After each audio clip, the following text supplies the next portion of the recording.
Let's bow and look.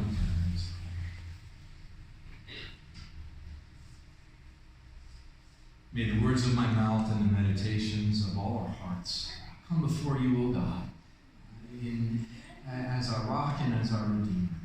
In the name of Jesus we pray. Amen.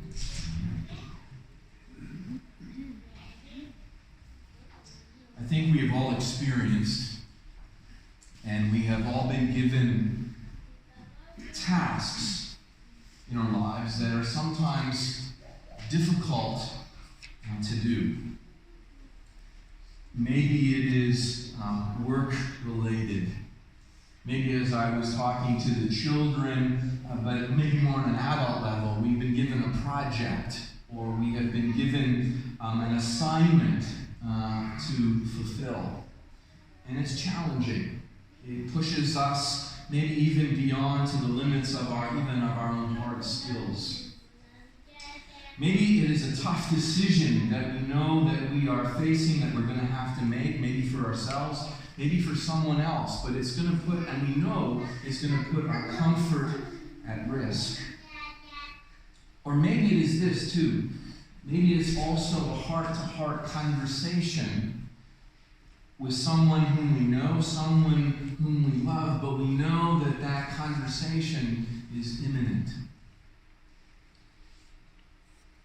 We've all been given tasks that we know sometimes we are going to find difficult to do. I think we also know our own track record when it comes to facing difficult tasks. Sometimes we procrastinate, don't we? We are faced with that, and we are those who, take a look at that and we put it off for a while. Now, sometimes it's not a bad thing. Sometimes we need to wait. Sometimes we need to get ourselves in a place where we're ready to move forward. But then there's also procrastination, right? We find other things to do. We get distracted by other things. And we look as if we're working hard, but we're really not getting to the real essence of what we've been asked to do, the task that is before us. Here's the other way. Sometimes we get someone else to do it, called delegation. I know sometimes even in our own house, there's been moments where I said, sweetheart, and every time I begin that sentence, one knows where it's going. At times, we've been given maybe a hard task to do. Sometimes, too, also, maybe this is a part of your personality. I know this is something that I know in terms of who I am. As a leader, as a pastor, even in meetings this week that I was partly and co-chairing or chairing, sometimes we want to please everyone, don't we? There's a task before us, and there's this sense that we want to please everyone because we hope to avoid conflict and division.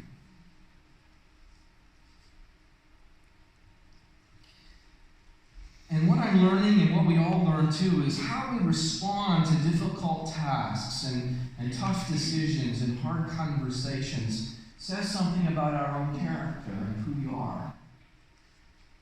And where we find our strength and our courage to face those tasks. The famous author Ernest Hemingway said these words, "Courage is grace under fire." And I think there's sort of truth to that, isn't there? And I hope maybe in some ways people will take a look at our lives and say, yes, there's someone who has courage, who's courageous under fire, dealing with the tasks that come before them. As we know, and as we have been studying, we know that Paul had a very close relationship with Timothy. Paul is his mentor, his teacher, his friend. Even more, he calls Timothy his spiritual son. And we know that God called Timothy, and Paul tasked Timothy with being the leader and the pastor and the one who was to be in a sense, the teacher in Ephesus. And we know, we've been learning that it was not an easy task. It was, in fact, a very difficult task. We know that Timothy had partnered with Paul throughout many of his missionary journeys. Before he was tasked with this role of leading the church of Ephesus. But here in Ephesus, Timothy is on his own. Paul is not with him. In fact, Paul is probably writing to him from prison. And so Timothy here is having to deal with conflict. He's having to deal with division. He's having to deal with even criticism of his own leadership, his own knowledge, and his own experience. And as a result, we know that Timothy is discouraged. He's anxious. He's lacking confidence in his own calling. And so throughout both of the letters that Paul writes to his friend, we sense his experience. You see, Paul has been through these journeys, these tough times. And throughout it, he encourages Timothy. He builds him up. He's passing on his experience. And he's always consistent. Throughout the letter, he will go into a teaching mode, and then he'll come back to this larger theme of strength and courage in Christ. And we see this even today in chapter 2, verse 1. And it's very touching in some ways. It's not just simply, I'm your mentor, I'm your teacher, I'm your friend, but did you notice how Paul addresses Timothy? Let's say it together. You then, my child, be strong in the grace that is in Christ Jesus. Oh my goodness. If you were Timothy and you read that, wouldn't that just even there give you a sense that you're not alone?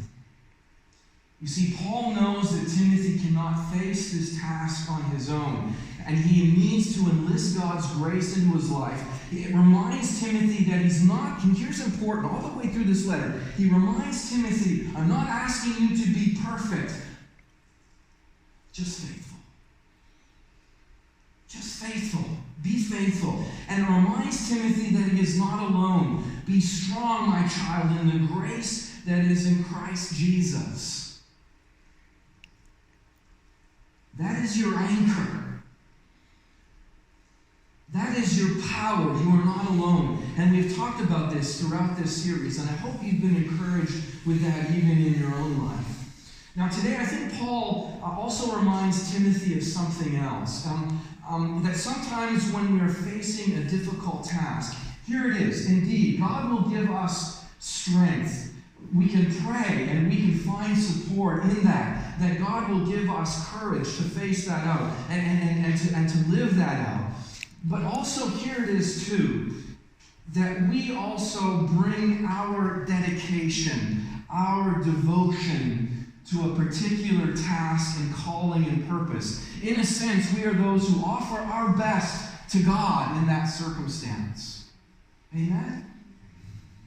This is where God's grace intersects with our grit. I'm going to unpack this a little bit more. You see, sometimes God cannot work with us when we're simply standing still. Oh God, I need your strength and power. But also God allows us and asks us, you've got to step out too. You've got to move in a direction. I need to see some grit, some devotion, some dedication, even towards the task that you have been given. There is grace, but it also overlaps with this grit to tackle those tough and difficult tasks. Now, here we go, and I want to sort of remind us, and this is important here. Grit is not a works righteousness, meaning that we sort of have to do and be dedicated and devoted in order to gain God's approval in our life. No, that's not what Paul is saying here. It's not trying to do everything yourself. But what Paul is saying to Timothy is this kind of grit is about determination and devotion and dedication to a task. Grit is careful to listen, but it is not out to please everyone. Did you hear that? Grit is also the willingness to embrace suffering for the greater good, maybe of yourself, but also of someone else as well, too. A little bit of wood is going to rub off on you. Grit is going to cost you something in your life. And so what Paul is getting at here in this passage is this, is that God's grace always intersects with our grit. And so sometimes, too, we say, well, why is God allowing this to happen in my life? I'm asking for God's grace and strength in my life. Yes, that's great. But where's your grit? Where's your devotion? Where is your dedication even to stepping forward? And I think this is the kind of grit, a dedication, a devotion that Paul is urging Timothy to apply in this task. Just don't throw in the towel. Let's see some grit in who you are. And he uses three metaphors, which I think are great, to speak of this theme. He talks about and he uses the metaphor of what? A soldier and an athlete. I had to get Bianca in there somehow. And also a farmer. And this is what Paul is saying to Timothy. Yeah, be strong in the grace of Jesus. But also reminding him, where is your grit? Where's your dedication? Where's your devotion? They need to intersect. Let's read this together. This is what he's saying. Share in the suffering like a good soldier of Jesus Christ. No one serving in the army gets entangled in everyday affairs. The soldier's aim is to please the enlisting officer. And in the case of an athlete, no one is crowned without competing according to the rules. And it is the farmer who does the work who ought to have the first share of the crops. Think over what I say, for the Lord will give you understanding in all things. Now, some of you might really understand Paul's metaphors because maybe you've been a soldier, an athlete, maybe even a farmer. Maybe you've experienced the training, the dedication, the devotion, the blood, sweat, and tears of all of these callings. I want to suggest to you this morning that it's just not all of these callings. There's other vocations that we know of. Life itself, in many ways.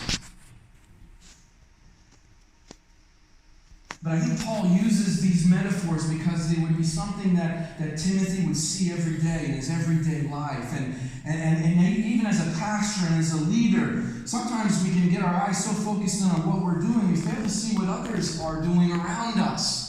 That they too are also having to live out their lives, their vocations. The soldier who's willing to suffer, single-minded in duty, and not trying to please everyone, but as Paul says, what? To please his enlisting officer. The athlete who trains his or her body to compete. Sometimes it's even just that's where the pleasure comes for an athlete. It's not necessarily even winning. It's competing. But willing to put their body through so many things to train their body in that way. The farmer who works hard to prepare and to plant and to reap a harvest. In other words, I'm just going to put it down to one word, grit.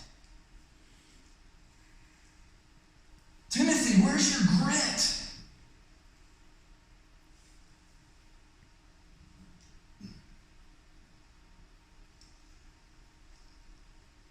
Sometimes I'm a bit of a Leaf fan.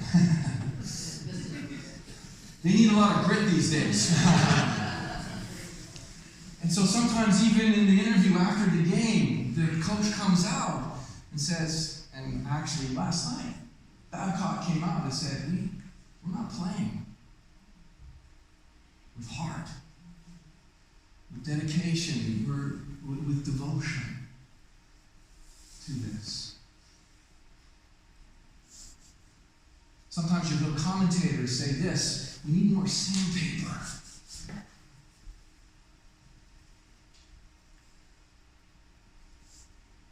I'm not trying to push, sort of a Protestant work ethic on you this morning. But there is a point that we have to come to understand. Indeed, there is God's good grace, a strength and a power that we have, a source that we have been given.